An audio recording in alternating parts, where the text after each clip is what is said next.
Hello students. इससे पहले की क्लास में हमने प्राकल्पना के स्रोतों के बारे में जाना था।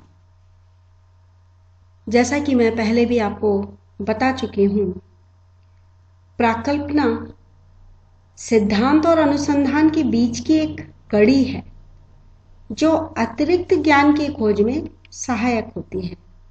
या ये कहा जा सकता है कि प्राकल्पना एक विचार है, एक कल्पना है, एक कच्चा सिद्धांत है जिसे अनुसंधानकर्ता अध्ययन के लक्ष्य के रूप में रखता है और उसकी फिर जांच करता है। अध्ययन के निष्कर्ष में प्राकल्पना के सत्य सिद्ध होने पर वह एक सिद्धांत के रूप में स्थापित हो जाती है और असत्य सिद्ध होने पर उसे त्याग दिया जाता है। तो आप जान गए हैं कि प्राकल्पना एक कच्चा सिद्धांत है जिसे अनुसंधान में परीक्षण के लिए रखा जाता है। हमने प्राकल्पना के स्रोतों के बारे में भी इससे पहले की क्लास में पढ़ा था। मैंने आपको बताया था कि प्राकल्पना के सामान्य संस्कृति स्रोत हो सकती है जिसमें हमारे विश्वास, हमारे सांस्कृतिक मूल्य, सामाजिक परिवर्तन, वैज्ञानिक सिद्धांत, सादृश्यताएं यानी कि समानताएं, अनुरूपताएं या व्यक्तिगत अनुभव किसी व्यक्ति के, अनुसंधान और साहित्य आदि किसी की भी प्राकल्पनाओं का स्रोत बन सकते हैं। अब हमें अगली क्लास में पढ़ना है प्राकल्पना का महत्व। स्टूडेंट्स, आपको पता है प्राकल्पना या उपकल्पना एक ही बात है। प्राकल्पना या उपकल्पना को हम अंग्रेजी में हाइपोथेसिस कहते हैं। प्राकल्पना के महत्व को स्पष्ट करने के लिए बहुत सारे समाजशास्त्रियों ने अपने अपने विचार दिए हैं।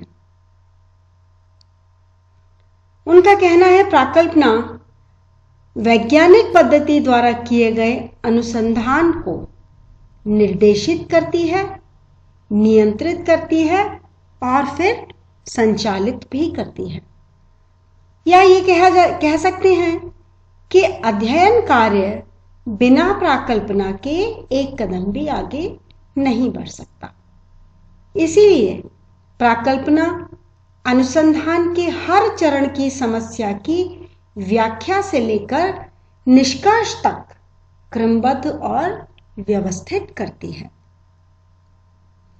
लुंडबर्ग, गुडे एवं हर्ट, पीवी यंग, यहूदा कोक और बहुत से समाजशास्त्रियों ने प्राकल्पना के महत्व को बहुत अच्छी तरह से स्पष्ट किया है और कहा है कि अच्छे अनुसंधान में प्राकल्पना का निर्माण, अच्छी प्राकल्पनाओं का निर्माण महत्वपूर्ण चरण माना जा सकता है।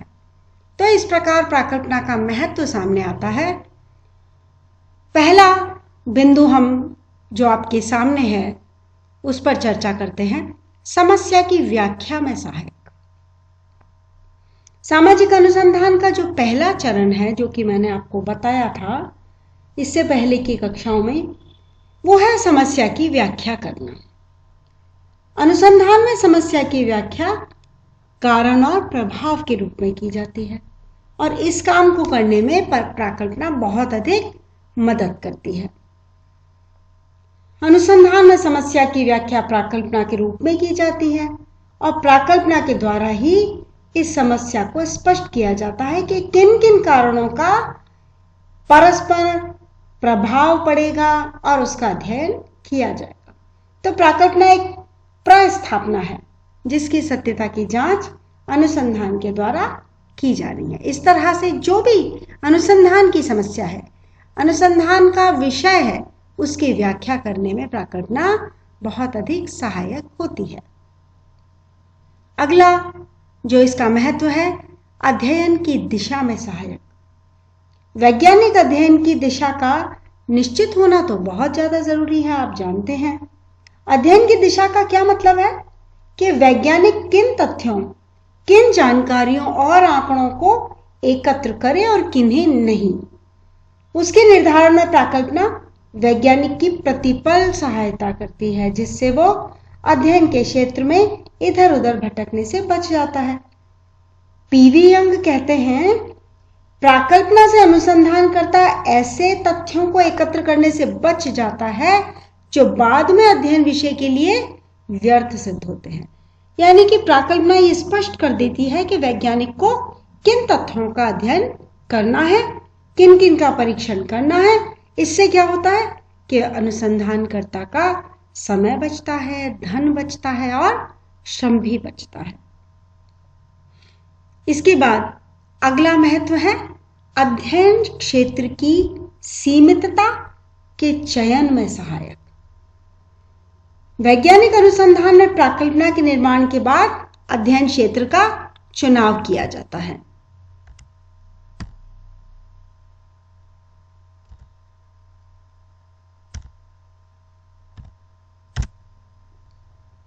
और प्राकल्पना निश्चित तथ्यों का परस्परन कारण और प्रभाव क्रम में वर्णन करती है, जिसकी जांच के लिए अनुसंधानकर्ता को अध्ययन का ऐसा क्षेत्र चुनना पड़ता है जहां पर प्राकल्पना की जांच हो सके।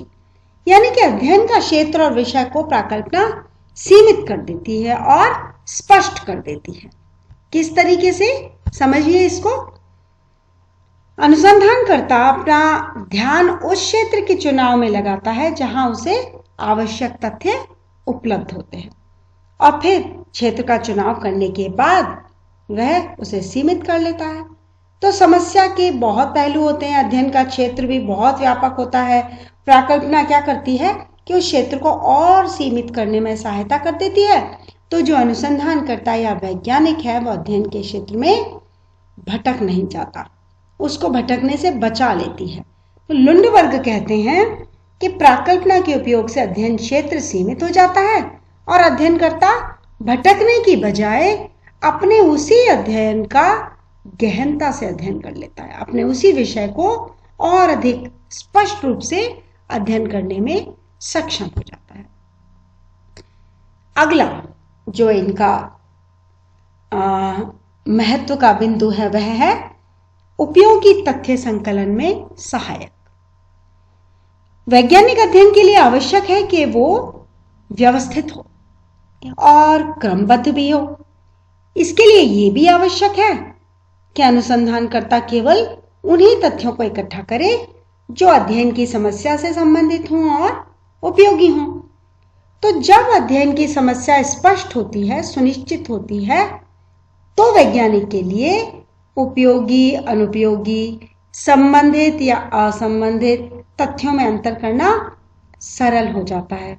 और अगर ऐसा नहीं होता तो वैज्ञानिक समझ ही नहीं पाता कि कौन से तथ्य उसके लिए अधिक उपयोगी हैं, कौन से उपयोगी हैं और कौन से अनुपयोगी हैं। और कई बार वो असंबंधित तथ्यों से भी अंतर नहीं कर पाता और उन्हें भी चुन लेता है। ऐसी स्थिति में क्या होता है, महत्वपूर्ण तथ्य उसके छूट जाते हैं। लेकिन जब एक प्राकल्पना सामने होती है तो वो आत्मविश्वास के साथ केवल संबंधित और उपयोगी तथ्यों को ही एकत्रित करता है। और प्राकल्पना में जिन कारकों के कारण प्रभाव संबंध प्रस्थापना के रूप में मिलते हैं उनको जांच करने से संबंधित तथ्यों को एकत्रित कर लेता है, इधर उधर भटकने से बच जाता है। तो इस तरह प्राकल्पना उपयोगी तथ्यों को एकत्रित करने में सहायता ही नहीं करती, बल्कि व्यक्ति का, वैज्ञानिक का पर उस पर नियंत्रण भी रखती है। इसके बाद है तर्कसंगत निष्कर्षों में सहायक। जो भी वैज्ञानिक प्राकल्पना के निर्माण से अपने अध्ययन को प्रारंभ करता है, उसे अध्ययन के अंत में निष्कर्ष निकालने में प्राकल्पना बहुत सहायता करती है। कारण तथ्यों का संकलन, वर्गीकरण, सारणीयन सब प्राकल्पनाओं को ध्यान में रख के किया जाता है। उसके बाद जब निष्कर्ष निकाले जाते हैं तो उसमें यह देखा जाता है कि प्राकल्पना सही है कि गलत, सत्य है या असत्य। तो प्राकल्पना में जिन तथ्यों का परस्पर गुण संबंध दिया होता है उन्हीं की सत्यता की जांच करते हैं और अध्ययनकर्ता अपने निष्कर्ष पर पहुंच जाता है। अध्ययनकर्ता को निष्कर्ष निकालते समय प्राकल्पना बहुत सहायता करती है और इसे निष्कर्ष के रूप में जब रखा जाता है तो ये सिद्ध करना होता है कि अध्ययन की शुरुआत में, प्रारंभ में जो प्राकल्पना बनाई थी वह सत्य निकली कि असत्य।